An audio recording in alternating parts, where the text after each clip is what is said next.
The Department of Early Learning was a cabinet-level agency, and the governor had purview over it. Recently, under his leadership, we have created a new agency called the Department of Children, Youth, and Families, and he decided to expand our early learning department because he wanted to get upstream on a lot of the issues that our children and families were facing. With this new department, we're hoping to break down some of those silos that exist between the different departments and to provide families with additional intervention and prevention services.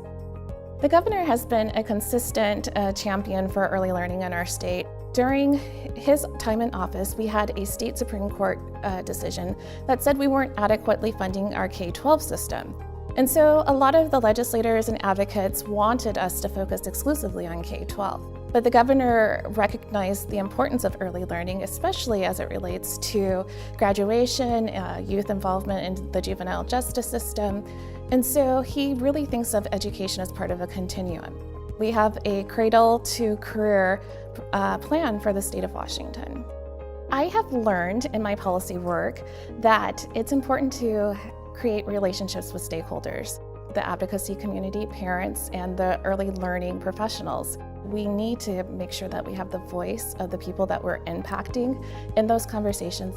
The NGA response team has helped us by providing me with additional resources and supports. As we have expanded our early learning programs in Washington state, we've come to need additional funding, and that's been a major problem for the state. So I reached out to NGA, and they have connected me with other states and researchers who are doing work on providing Medicaid match for home visiting. We have our Department of Children, Youth, and Family Services, as well as our Healthcare Authority, investigating ways that we can get the match from Medicaid.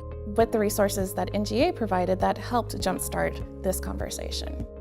NGA has helped me in my role as an early childhood education GIPA by providing me with an opportunity to meet with my counterparts in other states. The NGA organizes national meetings on an annual basis, so I'm able to come and meet my counterpart from around the country, learn about the issues that they're working on, learn about their solutions and best practices. It's been an amazing resource to be able to call up the NGA, to call up other states, to get advice and suggestions.